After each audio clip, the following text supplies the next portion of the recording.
উনি মস্কারি করে, জাতির সাথে মস্কারি করতে করতে ওনার অভ্যাস হয়ে গেছিল মস্কারি করা।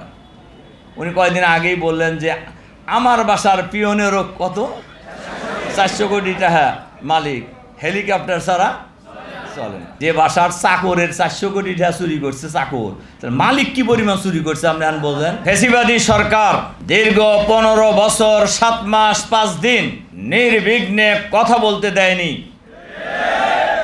চলাফেরা করতে দেয়নি, সমাবেশ করতে দেয়নি, মানুষের অধিকার প্রতিষ্ঠা করতে দেয়নি, বরং মানুষের অধিকার নিয়ে তারা ছিনিমিনি খেলেছে।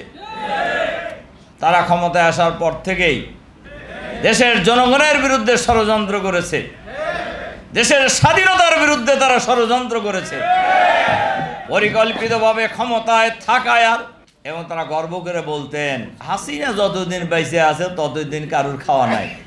দামি প্রধানমন্ত্রী উনি মস্কারি করে, জাতির সাথে মস্কারি করতে করতে ওনার অভ্যাস হয়ে গেছিল মস্কারি করা। উনি কয়েকদিন আগেই বললেন যে আমার বাসার পিয়নেরও কত 400 কোটি টাকা মালিক, হেলিকপ্টার ছাড়া চলে না।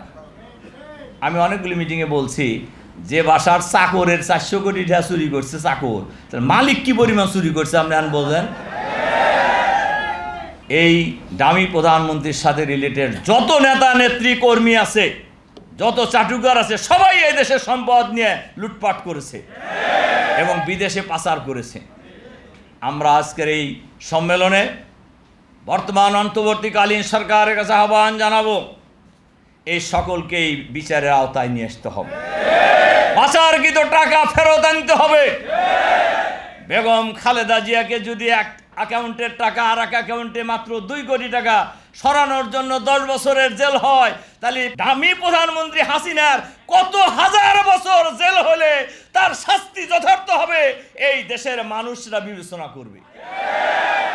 জামাত যদি বাংলাদেশের কোনো সময় রাষ্ট্রীয় ক্ষমতায় যায়, দেশ শাসনের সুযোগ পায়, তাহলে মহিলা, পুরুষ, হিন্দু, বৌদ্ধ, খ্রিস্টান থেকে শুরু করে সকল শ্রেণীর মানুষের অধিকার প্রতিষ্ঠা করা হবে হলো জামাতের একমাত্র দায়িত্ব, 1 নম্বর দায়িত্ব। তার কারণ রাষ্ট্রীয় ক্ষমতায় যারাই থাকবে তাদের দায়িত্ব হলো মানুষের জান, মাল, ইজ্জত, আবরু রক্ষা করা।